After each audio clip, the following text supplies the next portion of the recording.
Hey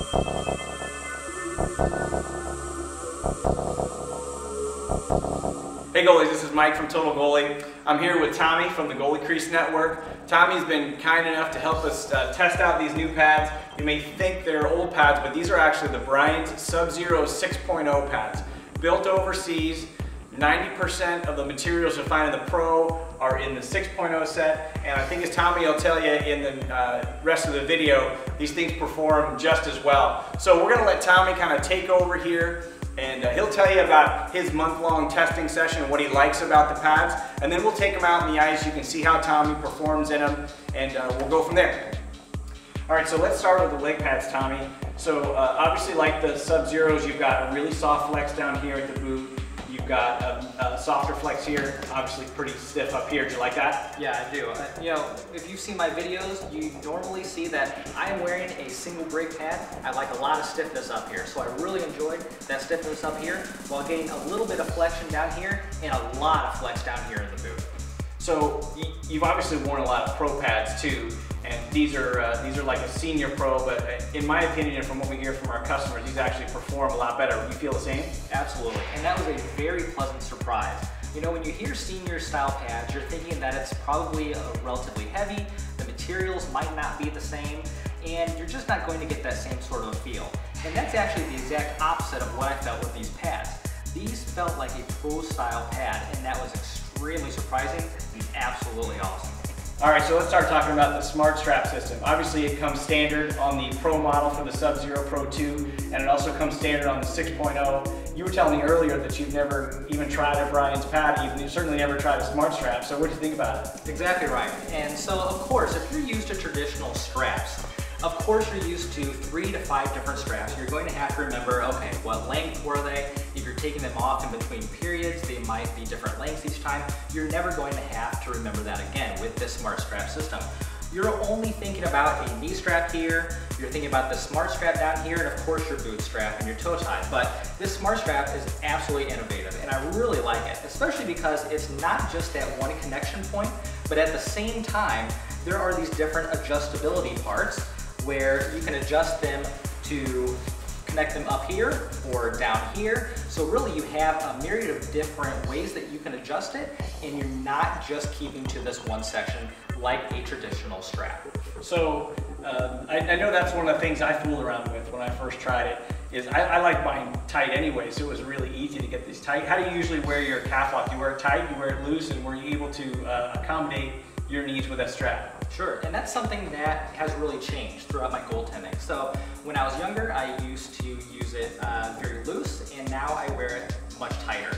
And I especially use it very tight up here at the top, and this allows me that adjustability either at the top or at the bottom in the midsection. Really, you have a ton of different options you can use here. That's why I really like this Smart Strap. Yeah, that's a great point you bring up too. So you can actually make this strap tight, you can make this strap loose, and you can customize the whole setup. Exactly. That's a really good point. Exactly.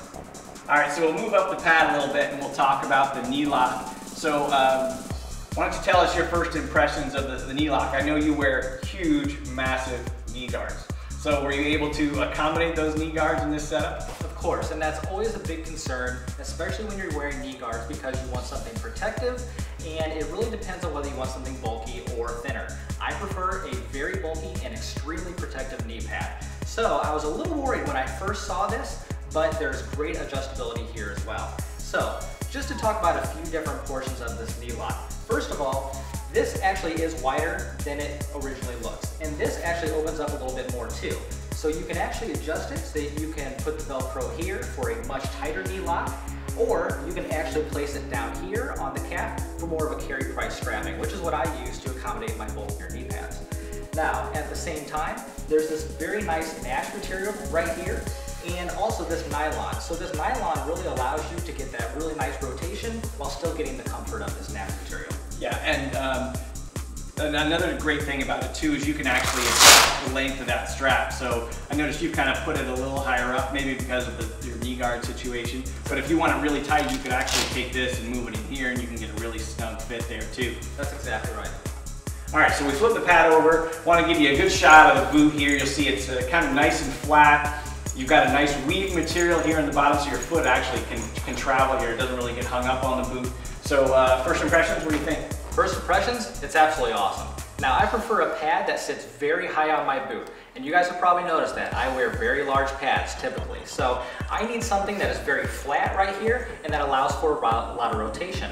Now, at the same time, I've had some ankle injuries over the years, and I really want to emphasize that Brian's has given you a couple adjustability options up here in the toe tie as well. So you don't have to stick to a traditional toe tie right here in the middle. There's also a third hole right here if you want something that's a little closer to the middle. Now I haven't tried that, but I think that would be really nice for a lot of different people. Now at the same time, like Mike was talking about, this material right here, which is more of a weave material, allows for a lot of different movement. And that's really important to me because I use very long toe ties and I need a lot of movement here for my ankles. So that flatter face right here allows for greater mobility for this pad while still keeping it very centered on my skate. So that way I can make sure that when I'm recovering from my butterflies, my pads are still in great position. All right, so we flipped the pad around to the face. And obviously, Tommy, why don't you kind of go over the face issues and the quality issues you noticed with this pad too? Definitely. So going back to what I was talking about with pro style pads versus senior style pads, with a senior style pad, you're not really expecting that same quality. And here, I really think Brian's hits the mark because they not only have this pro style applique logo right here, but they also have pro style stitching. None of this is heat screened on, it's absolutely beautiful. Now another thing I want to emphasize too, that's just really neat, is actually this trapezoidal outer roll. And why I think that's really innovative is when you're in your butterfly and your pad is like this and the puck comes up and hits that outer roll, this is actually going to deflect it back down into an area where your pad is going to be very large. So now your rebound is right here and you're no longer going to have any pucks that are going in over your outer roll. So I think that's extremely innovative. Yeah, and I agree too, and it also helps save a little bit of weight, not a ton, but like every ounce of weight you can save is great, and I think you hit it on the mark too. The quality of these pads is great. I know you can't really see it as close as we are, but the stitches are perfect. So the quality of these pads is exactly the same quality you'll find in the domestic model, so there shouldn't be any issues there whatsoever. Absolutely. All right, so one of the great things about having you here is you tested a bunch of pads. You tested all different sizes. So can you speak to how these pads kind of rank size-wise? Are they true to size? Do they run a little bit tall? They run a little bit short? Absolutely. They're extremely true to size.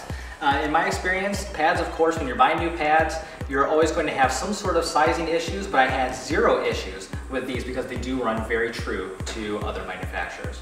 So you were saying earlier that your last pair was a 35+2, I believe it was a Reebok that you were using, a 35+2. This is a 35+1, and you were saying that they're almost exactly an inch shorter. Exactly. Yeah, okay. And I like to get out the measuring tape and make sure that it's perfect, and then while I was out on the game, you know where your glove placement is, where your blocker placement is, and everything was absolutely true to a 35+1. All right, good point.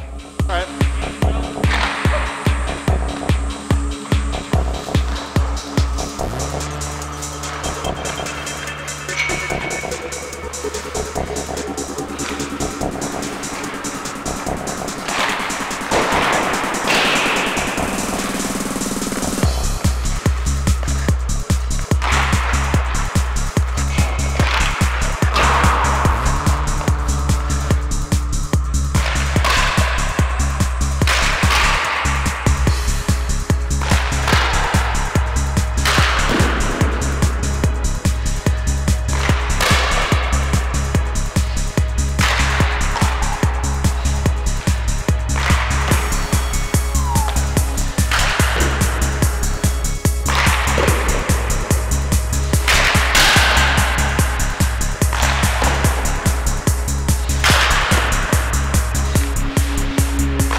Hey guys, I hope you enjoyed seeing the Brian Sub-Zero 6.0 set on the ice and in the locker room so you can learn more about it. Tommy, thanks again for demoing it. Tommy does a lot of great videos on his own site, which is goaliecrease.net, so make sure you check more videos out there and check out the Brian Sub-Zero 6.0 set at totalgoalie.com. Thanks for watching.